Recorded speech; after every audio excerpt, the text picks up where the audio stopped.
Halo, berjumpa kembali dengan admin si novel di episode 9 dan 10. Masih tetap di novel yang berjudul Wanita Cinta Satu Malam.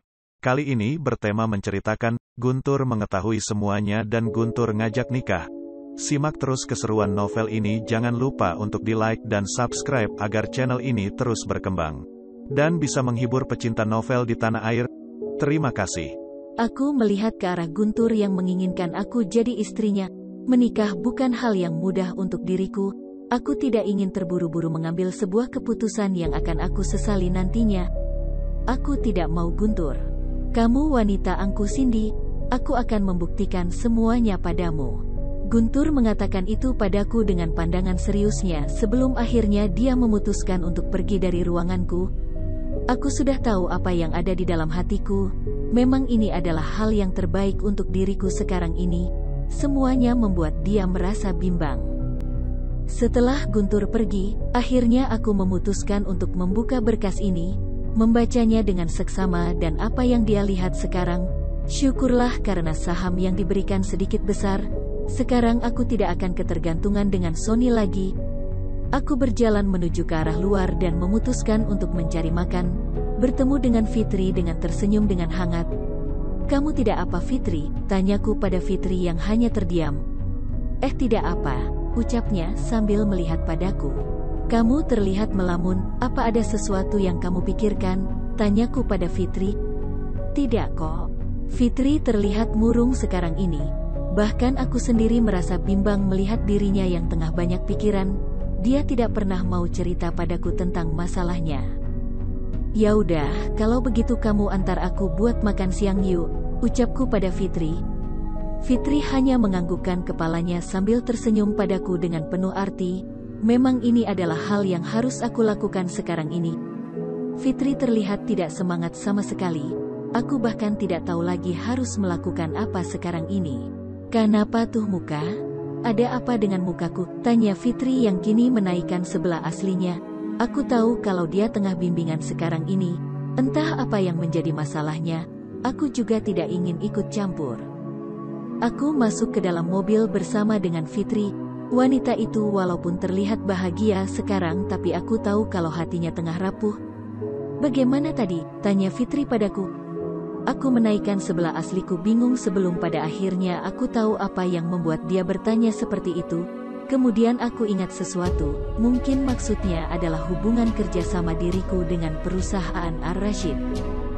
Dia sudah memberikan sahamnya, aku tidak terlalu bergantung lagi pada Sony. Syukurlah kalau begitu, aku turut senang mendengarnya. Aku melihat ke arah Fitri, walaupun dia tampak senang tapi sepertinya memang ada hal yang membuat dia jadi terlihat murung dan bersedih. Raut wajahmu terlihat tidak senang.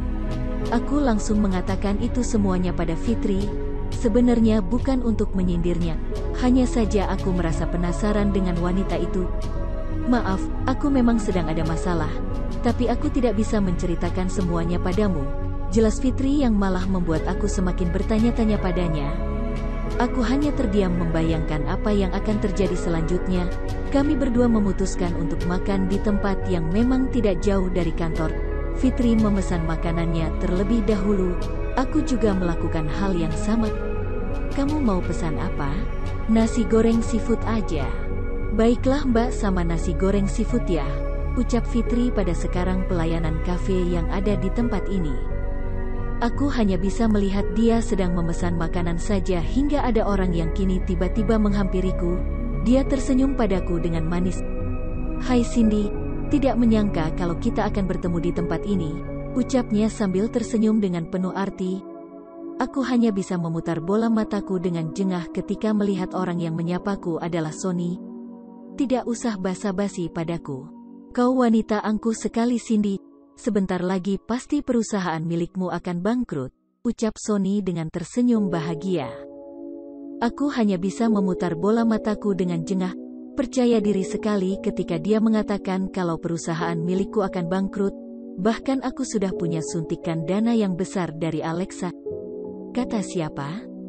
Perusahaan milikku akan tetap maju tanpa ada dana dari dirimu dan si tua bangka itu. Jaga ucapan kamu Cindy. Tua bangka yang kamu sebut adalah ayahmu sendiri. kata Sony yang memang terlihat tidak suka ketika aku yang memang menghina ayah.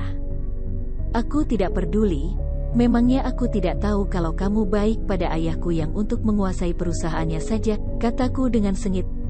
Sony mengepalkan tangannya padaku dan hendak akan menamparku, tapi semuanya tidak jadi karena ada tangan yang memang menahannya. Tahan bro, jangan main kasar padanya perempuan. Aku hanya bisa tersenyum ketika melihat orang itu adalah Guntur. Entah bagaimana dia bisa tahu aku ada di tempat ini, mungkin hanya kebetulan saja. Saya tidak punya urusan dengan kamu, saya juga tidak mengenal kamu, ucap Sony dengan sinis. Guntur tersenyum sambil menyodorkan tangannya padaku. Dia tersenyum dengan hangat sebelum akhirnya dia melihat ke arah Sony. Saya calon suaminya Cindy, ucap Guntur membuat mataku membulat seketika. Apa dia tidak salah berbicara? Tapi tidak apa deh, setidaknya dengan seperti itu Sony tidak akan menggangguku lagi. Jangan berbohong padaku. Aku melihat ke arah Sony dengan pandangan yang sulit untuk diartikan. Aku memberanikan diri untuk menyatukan bibirku pada Guntur di hadapan Sony agar dia percaya kalau memang Guntur adalah calon suamiku. Guntur nampak terkejut tapi dia langsung tersenyum dengan hangat. Dia tersenyum penuh arti dengan melihat semuanya. Bahkan dia sendiri tidak tahu apa yang terjadi sekarang ini. Semuanya malah tidak tahu apa yang ada di dalam dirinya. Kalian, kenapa? Lebih baik kamu pergi sekarang karena aku sudah tidak punya urusan dengan kamu lagi, kataku dengan tajam melihat ke arah Sony dengan penuh arti, mengusir pria itu agar tidak lagi menggangguku. Lihat saja nanti, ancam Sony sebelum akhirnya memutuskan untuk pergi dari tempat ini. Aku hanya tersenyum melihat kepergian dari Sony yang pergi dari tempat ini. Syukurlah setidaknya pria itu tidak akan menggangguku sama sekali. Terima kasih banyak Guntur, ucapku pada Guntur dan akan pergi menghampiri Fitri. Tapi sebelum aku pergi dari tempat ini, Guntur sudah mencekal tanganku terlebih dahulu. Ada apa? Tanyaku pada pria itu. Itu tidak gampang begitu saja Cindy. Aku serius mengatakan semuanya, lagian kedua orang tuaku sudah tahu kalau aku menghamili anak orang. Ucap Guntur membuat mataku langsung membulat. Apa kamu gila? Tanyaku dengan kesal. Tidak usah panik seperti itu, lagi antara kedua orang tuaku akan menerima kamu apa adanya. Mereka baik dan juga welcome. Jadi kamu tidak keberatan bukan jika kamu menikah denganku? Menikah? Tidak ada dalam kamusku jika harus menikah sekarang. Aku bahkan merasa kesal dengan semua yang terjadi sekarang. Aku tidak mau menikah. Aku hanya bisa menggelengkan kepala ketika membayangkan tentang menikah. Semuanya membuat diriku merasa kesal. Guntur benar-benar gila. Aku tidak mau menikah dengan pria seperti dirinya. Mungkin aku akan mencari cara lain nanti. Hei Cindy, kamu harus menikah denganku. Aku tidak mengindahkan perkataanku dari Guntur barusan. Aku memilih untuk pergi dari tempat ini. Semuanya tidak ada yang bisa aku lakukan sekarang.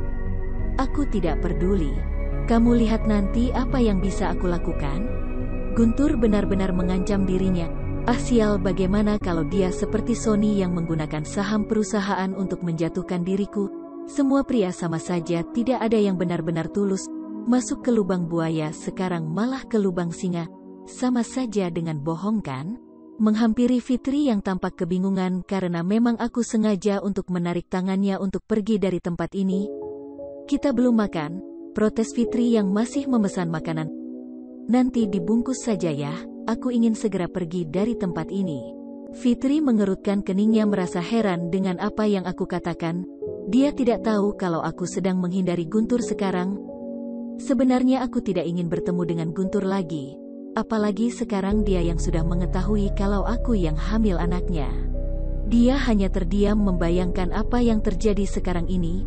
Semuanya memberikan sesuatu yang membuat dia jadi bimbang. Dia sudah tahu apa yang terjadi tapi semuanya memberikan sesuatu yang membuat dia jadi susah. Tapi Cindy, jangan banyak membantah.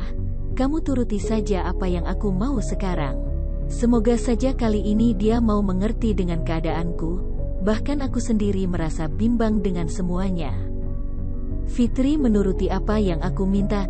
Dia berjalan menuju ke tempat kitchen. Sedangkan aku terburu-buru untuk masuk ke mobil. Semoga Guntur tidak menyadari diriku sekarang ini. Sekarang aku hanya tinggal menunggu Fitri yang akan membawakan makan. Semoga dia tidak lama deh. Aku sendiri juga merasa gelisah dengan Guntur yang pasti akan datang ke tempat ini. Guntur, kamu tidak akan pergi kemana-mana lagi. Aku pasti akan mendapatkan kamu nanti. Aku membaca pesan yang diberikan oleh Guntur. Kenapa sekarang aku yang malah merasa gelisah dengan Guntur? Pria itu pasti akan melakukan apapun juga untuk mendapatkan hatiku. Bahkan aku merasa gelisah dengan semuanya. Bagaimana kalau dia akan berbuat macam-macam padaku? Hei, kenapa malah melamun? Tanya Fitri yang kini datang menghampiri diriku sambil membawakan makanan. Ayo kita pergi, ucapku pada Fitri. Fitri masuk ke dalam mobil sambil tersenyum dengan manis. Tidak ingin lama-lama berada di sini dan akhirnya aku memutuskan untuk menyalakan mesin mobilku. Fitri melihat ke arah diriku dengan perasaan yang penasaran. Mungkin karena memang aku yang tidak menceritakan pada Fitri dengan kedatangan Guntur. Emangnya kenapa tadi kamu terlihat terburu-buru sekali pergi? Apa ada orang yang kamu temui? Tanya Fitri melihat ke arah diriku dengan pandangan menyelidik. Aku paham kalau sekarang dia tengah cemburu melihat siapa orang yang datang padanya sekarang ini. Aku melihat Sony tadi.